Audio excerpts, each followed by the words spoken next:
This video is not really directly about dating or romance, but it is in large part a review of a dating app.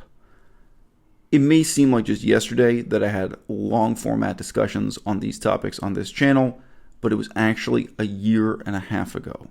I'm reminded of this in part because literally yesterday I was talking to the illustrious YouTuber Ask Yourself, also known as Isaac, was talking to Ask Yourself about exactly these themes that a year and a half ago I discussed in this channel with Tofu Goddess. I think my interviews with Tofu Goddess are some of the best videos on this channel, some of the best podcasts I've ever done, etc. I wish that you guys would send her a message on Twitter asking her to come back on the channel. So I'm going to give her Twitter link below this video. Go over there, send her a message saying, hey, you remember the last time she came on à-bas-le-ciel, and I'd love to have her back on and talk about those issues, partly because I know in the last year and a half, she and I both have been through a whole lot of living, a whole lot of, life-changing experiences, and it'd be interesting to see her perspective on some of the same issues. I'd also like to press on to some other issues, talking about politics, education policy, future veganism in Canada, and what we're going to do about it. But that's not what this video is about. This video is about Bumble. And before I get into the app Bumble and whether or not it's possible to use this or any app for friendship rather than romance, and the contrast between those two, and how it all breaks down in the digital era, let me just say, back when I was married, I'm now divorced, but many, many years ago, when I was a married man, I remember sitting down with my wife and with fascination using one of the dating websites. So this wasn't an app for a mobile phone, but a website. Using it just to look up demographic questions. Like I was studying Chinese. So you start by using this website like a database and search, okay, what kind of people living within 100 kilometers of me, or 100 miles, whatever, living within a certain radius, how many people are studying Chinese? So you'd be able to put in this criterion, like I'm looking for someone who is studying Chinese. And then, you'd get this kind of list to scroll through. Now, of course, it's not like real social science research, but in some ways, I mean, it's just as revelatory. It's just as informative as doing real social science research. You'd be able to put in something like, okay, how many, it could be in another part of the world too. Like I'd read about on the internet vaguely the fact that veganism was really big in Israel. So I'd be able to put in do a worldwide search for, vegans living in Israel and then some other criterion.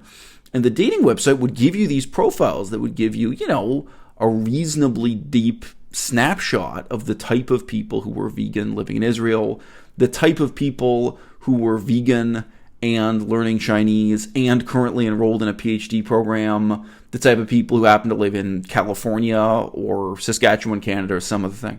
Anyway, so I just remember, and the website I'm thinking of, it was primarily designed and created for romance, for people to find members of the opposite sex, if we're being blunt. What these websites weren't made for same-sex or bisexual romance.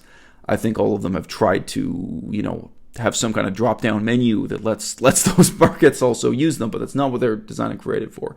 And then to some extent, you can declare that you're only looking for friends, or that you're already in a relationship, that you're not trying to use the website in that way, and still have access to it and maybe kind of sort of find someone who's willing to have a cup of coffee with you.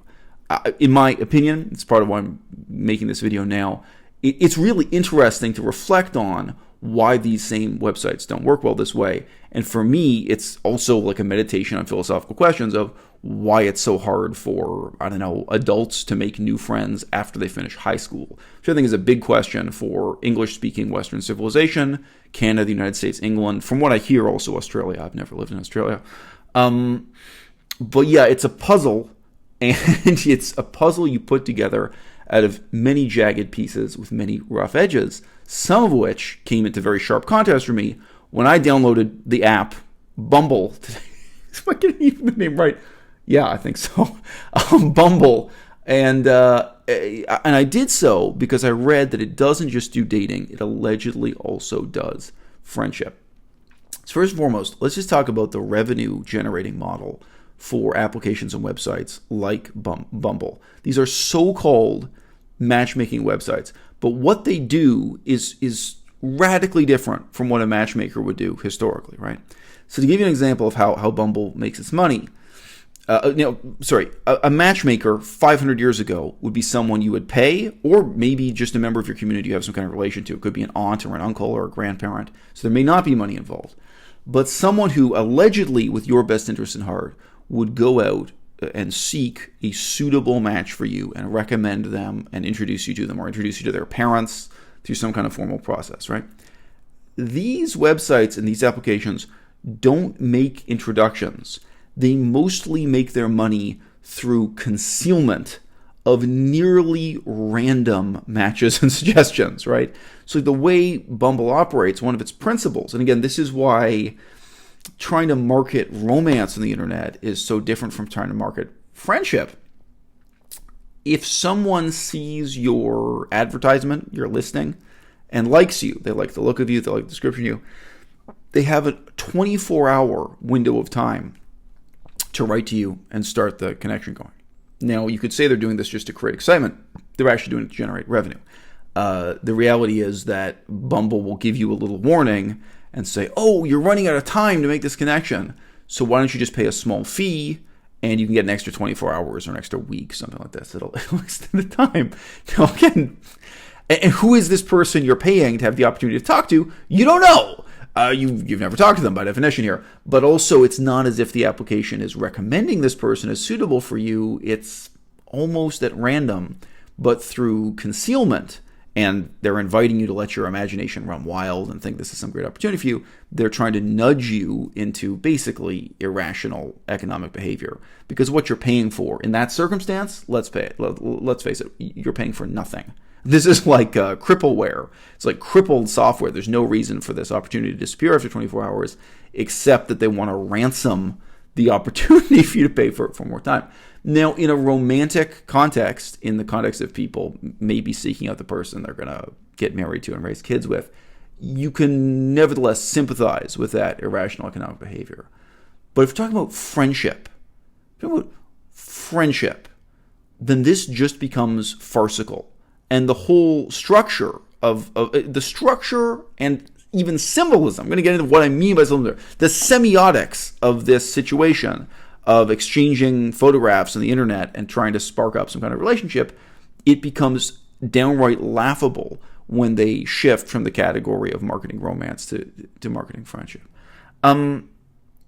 But in terms of economics, I just want to emphasize that what they're mostly using to entice the money out of your wallet is concealment, is having a kind of exotic veil of inscrutability separating you from these unknown, theoretically great matches that you could be making, right? Now, I downloaded this app today because I'd read on the internet a very brief statement that it's not just for dating, it's also for friendship. And there was some kind of separate mode, like somehow the app worked differently if you were seeking friendship rather than seeking love, sex, etc., romance. So that already was a little bit interesting to me, because the one other website I knew from years ago back when I was married, it did have an option to say that you weren't seeking romance, or an option to say that you were only seeking friendship. But if we're being honest, that was really just like turning down the intensity on a dating app. That was really just like saying, hey, I don't have time to date or spark up new romances now.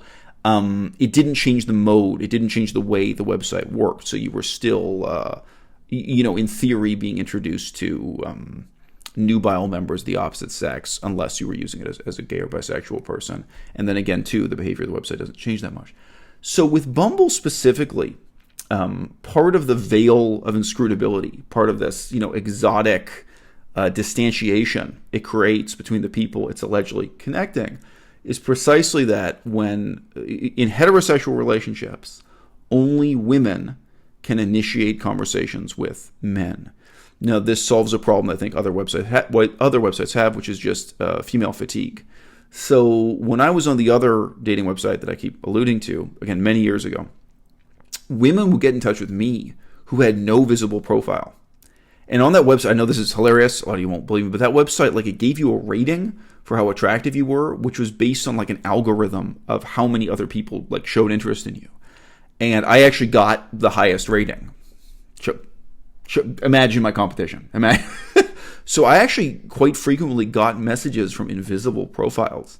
And those were women who said, yeah, I'm on this website trying to meet people, but they don't want the attention. They don't want to be dealing with maybe 100 messages a day from guys they have no interest in, no compatibility. So Bumble decided to shut that down by saying, okay, only females can initiate a conversation with males. Now, right away you have a question. How is this going to apply to gay people? How is this going to apply to bisexuals? And then would they have a separate mechanism, like there's a separate column for friendship? How is it going to apply to friends, right? There are also questions about how are they going to make money out of it. Interesting in itself.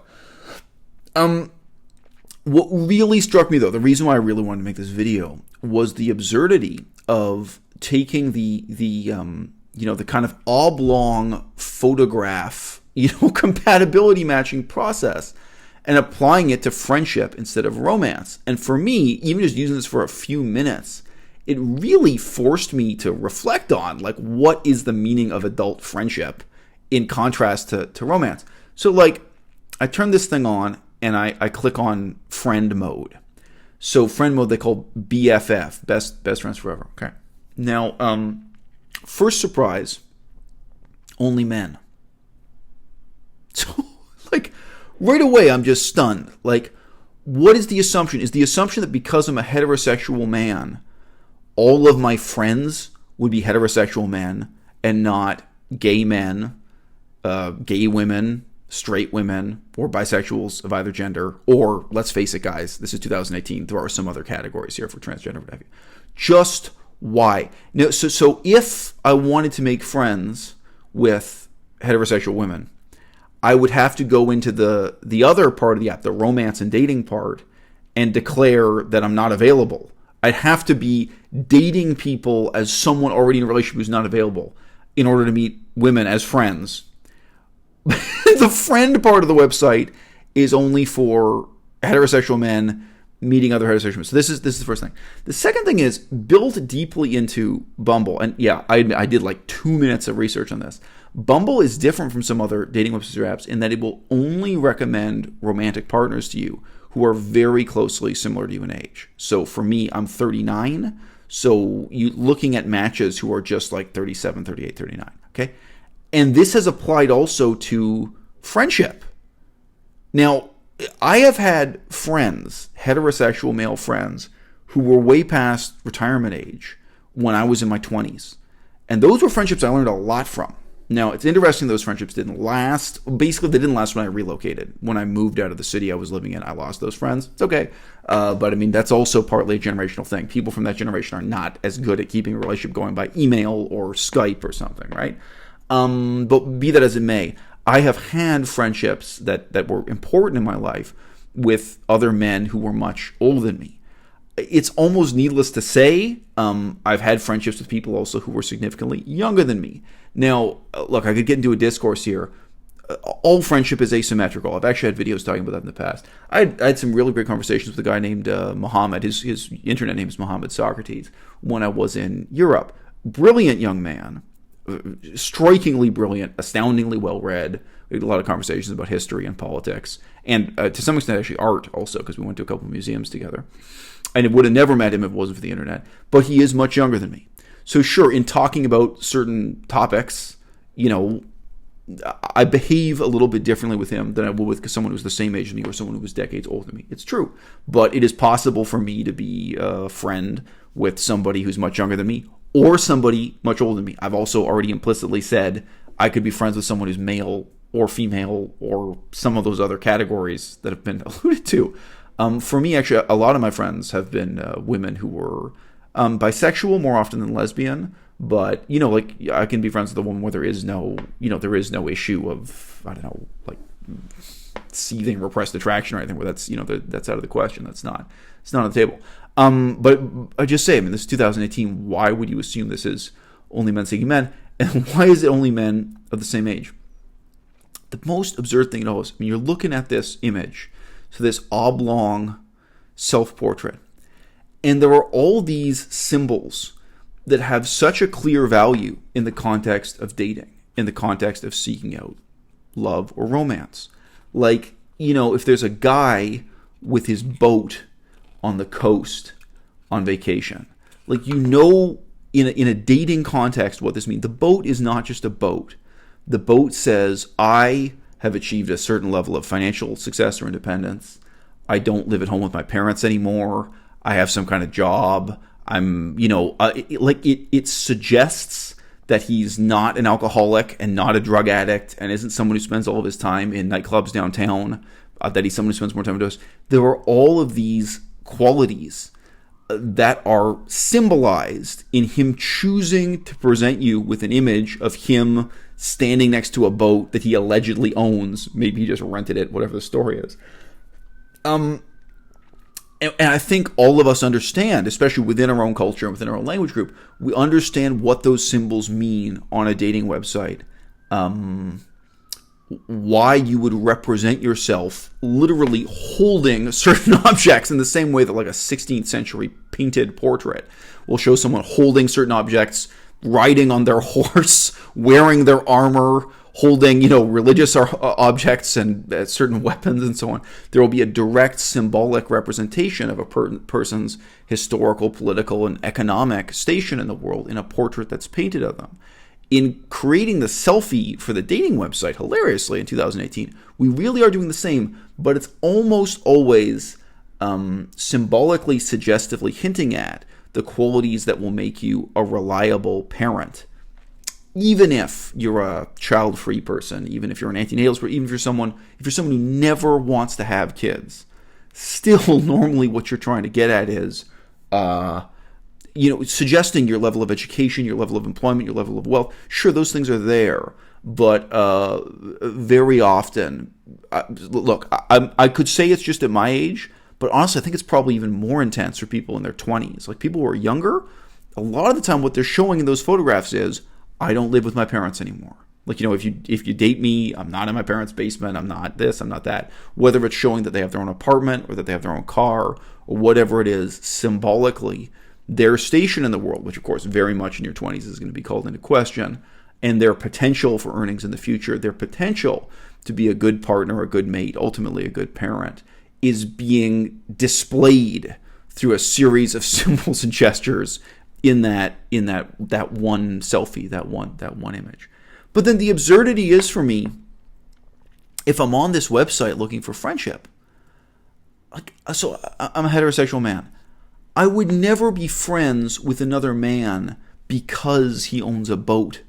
I might be his friend despite the fact that he owns a boat, And so another one, I'm vegan. It's not what this video is about, but I am vegan. And so many of these images, whether it's a man or a woman, will show them like basting a turkey, show them cooking something, show them presenting to you some elaborate meal they've prepared. And again, all of this is hinting at, whether they're conscious of it or not, that they would make a good parent, that they're a responsible person. They know how to clean an oven. They know how to prepare a complex meal. They know how to perform certain cultural rituals. They know how to take responsibility that would be involved in sharing an apartment together, sharing your life together, possibly raising a kid together, right? All being symbolized and displayed for you in this snapshot. I might be friends with somebody who knows how to roast a turkey, like someone who's showing this kind of image, despite the fact that they roast a turkey. I might be friends with someone who owns an expensive car, or who goes mountain climbing. That's another thing people show off, who goes on a beach vacation. I might be friends with them despite these things, but it's just laugh out loud hilarious to be holding the phone and looking at this app, which is, again, ostensibly not a dating app, but a friendship app, and to imagine that I'm going to try to get in touch with this guy because of what's being displayed in these pictures. And really the only difference between these pictures and what you get in the straight-up romantic dating side of the same application is that very often the guys do show themselves with their girlfriend or with their wife, whatever their situation might be. And again, even that, there's the same absurdity. So if I become friends with a guy, would it be because he has a wife or because he has a girl? Like, it just doesn't make sense. You've got this same set of cultural cues that are, in a sense, boasting. It's declaring, these are your accomplishments, this is your social status, and now you're going to initiate a friendship. So look, guys, this experience today, it only happened today that I found this out and signed up for Bumble and clicked through these screens. And you have to go through a process. You put up a description of yourself and some photos of yourself, and then you see how this works, and you realize that they've segregated it by gender. That for them, for the owners of Bumble Corporation, The difference between friendship and romance is that only in the friendship category, you only talk to men, whereas I would have thought in friendship you'd talk to men and women equally. No, apparently not. The internet went through a kind of transitional stage where people were primarily known by their written words. Like, maybe that ended around 1999. But I can remember in the early days of the internet where people would first meet you and get to know you by the written word, by your comments, in a forum or articles you've written, things you presented in terms of your ideas, your research, what you cared about. And they really knew you as black and white letters first. And maybe later they got in touch with you by email and saw your photograph. And the funny thing is, of course, from that era, all kinds of crazy romances. I mean, there are children being born and raised. There are probably children who've now grown into adults from that early era of the internet and of people reading by their words, thoughts, values, by their principles, first and foremost. And then very quickly, of course, the internet slid the other way, where people were meeting for the first time because of what they look like, maybe because of their charisma, what they sound like, how they talk, but maybe indeed because of things they own, because of images of them with the car they own or the boat they own or the lifestyle they lead being put in the internet. Very rapidly, that peculiar character the internet had of bringing together unlikely couples. Yeah, I guess I'm thinking of romantic couples, but sure also unlikely friends around the world, and even sometimes within the same city, people you would have never met otherwise if you weren't on that board discussing how you love African drumming music, and it turns out there's someone a few blocks away who also likes the same kind of African drumming music, and then you meet at a coffee shop, you meet at a Tim Hortons or whatever, and then it can start a friendship to last the rest of your life. That was really what made the internet kind of exciting as a new technology. I don't know, 1990 to 1998 or something like that, And, so quickly that slipped away. And now we have this invidious division. There are a few places where people still express themselves in text only, but they are primarily anonymous. Places like Reddit, places like the YouTube comments, below this video. And then there are places where, your face, your image, your photograph, the things you own are very much, first and foremost. What gets presented, what gets received, what represents you. And this app on Bumble, to me, as I say, it was just a laugh out loud funny, reflection on what is friendship and why is the internet so bad today in 2018 at helping grown adults make new friends. For me, it's really something to reflect on. Okay, guys, that's my product review for Bumble with the BFF tab or column that you can click on. I would say that it is an absolute failure, and I think that the people at Bumble have to go back to the drawing board and think again, very fundamentally, about, because they have a third column also that you're looking for work contacts, that you're looking for colleagues for networking in this professional and career-oriented sense. I think they have to start again and really think about what are the criteria whereby we first recognize someone as a potential friend, and how we get into the first stages of getting to know and trust someone when it's not just a matter of giving them a chance or rejecting them on the basis of their appearance. I mean, who could care for a friend when this is not romance? I mean, why? Sorry, how ugly would someone have to be for you to not be friends with them? This is just friendship. I mean, it's ludicrous. Sorry, it's just bizarre to me. They thought they could take, kind of the same jar used for marketing romance on the internet and pour out the contents and put in new content, have new user-generated content, and the same container would work just fine for friendship. But instead, what we have with Bumble is a bizarre lesson in just how fundamentally different and irreconcilable those two things are. Okay, guys, below this video, I'll put the link to the Twitter of Tofu Goddess, and I'll also put in the link to those old videos that I did now about a year and a half ago, talking about romance in the 21st century. I think some of the best content on this channel.